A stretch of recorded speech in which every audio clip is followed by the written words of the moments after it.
Une fille âgée d'environ 7 ans a été retrouvée dans le marché de la tannerie. Mariam Bangoura aurait été volée par un inconnu qui l'a troqué contre, tenez-vous bien, un bidon d'huile. Depuis le jeudi à 14 h, les personnes à sa charge en ce moment recherchent ses parents. Je vous propose de suivre cet administrateur du marché de la tannerie qui cherche à entrer justement en contact avec les parents de Mariam Bangoura. Il est au micro d'Abdourahmane Ba et Ibrahima Sori Kamara. Hier, vers 14 h, que l'administrateur m'a appelé de la tannerie qu'il y a une dame qui a envoyé une fille au marché, soi-disant qu'il y a une dame qui l'a confiée, de la passer 200 000. Après, elle revient puisqu'elle elle vendait l'huile d'arachide. Donc après, ils vont aller à la maison, elle va payer son argent et restituer son argent, encore les 200 000. Maintenant, la dame est partie. Quand elle est partie, elle est plus revenue.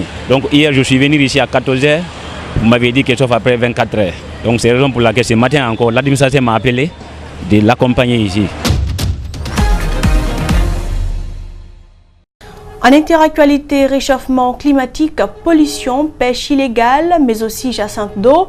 Le lac Victoria souffre et avec lui, ses pêcheurs appauvris par la raréfaction du poisson. La plante complique sérieusement les déplacements de nombreux bateaux de pêche et autres embarcations aux 4 coins du plus grand lac d'Afrique, partagé par la Tanzanie, l'Ouganda et le Kenya.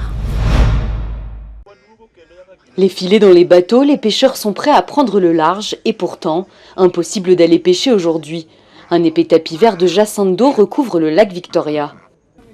Cette plante aquatique originaire d'Amérique du Sud est apparue ici au début des années 90. Depuis, ce fléau complique gravement les déplacements des nombreux bateaux de pêche. Beaucoup de nos collègues ont des problèmes sur le lac quand ils pêchent. Ils se retrouvent souvent coincés. Récemment, on a dû faire appel à un hélicoptère du gouvernement pour secourir des pêcheurs coincés sur le lac. 3 pays bordent le lac Victoria, la Tanzanie, l'Ouganda et le Kenya. Du côté kényan, la jacente d'eau recouvre 17 000 hectares, soit près de 5% de la surface totale du lac. Autant d'espaces inaccessibles aux pêcheurs qui s'appauvrissent de jour en jour. Il y a moins de poissons dans le lac Victoria à cause des plantes aquatiques. Certaines personnes ont été obligées de ramener du poisson de Chine ou de l'élevage en cage parce que la demande est élevée mais l'offre très basse.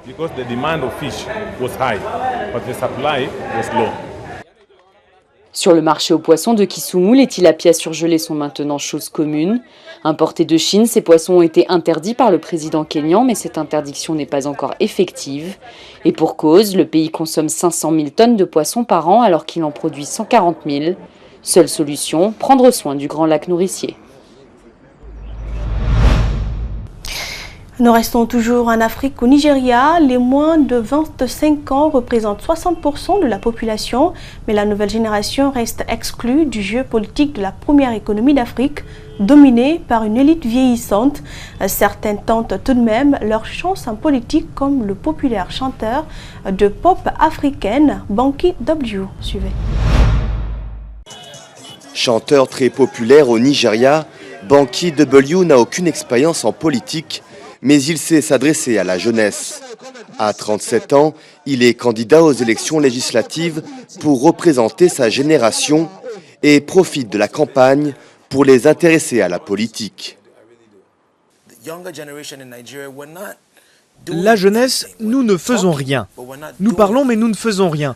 Ce que nous essayons de faire, c'est d'inspirer notre génération à s'intéresser de nouveau à la politique, à participer, à s'impliquer, à jouer notre rôle pour résoudre les problèmes du Nigeria.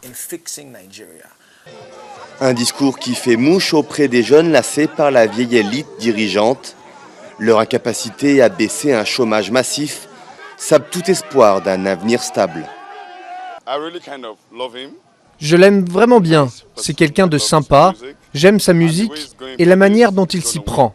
Il va gagner. C'est un mec très simple, nous l'aimons tous, nous voulons qu'il nous dirige. Un collectif de chanteurs s'est aussi invité dans la campagne des élections générales. Ils ne chantent pas pour faire danser les jeunes, mais pour les inciter à voter. Le futur du Nigeria est entre les mains des jeunes. Et si on n'y participe pas maintenant, nous n'aurons pas un bel avenir. Bien sûr, nous aurons un avenir, mais ce ne sera pas le meilleur. L'élection présidentielle du 16 février oppose deux septuagénaires. Le chef d'État sortant, Muhammadu Buhari, brigue un second mandat face à un ancien vice-président, Atiku Abubakar. La jeunesse va cependant jouer le rôle d'arbitre. Les 18-35 ans représentent 51% des électeurs inscrits. Et c'est un reportage qui met fin à cette édition d'information. Merci pour l'attention. Restez avec nous, les programmes continuent sur Espace TV.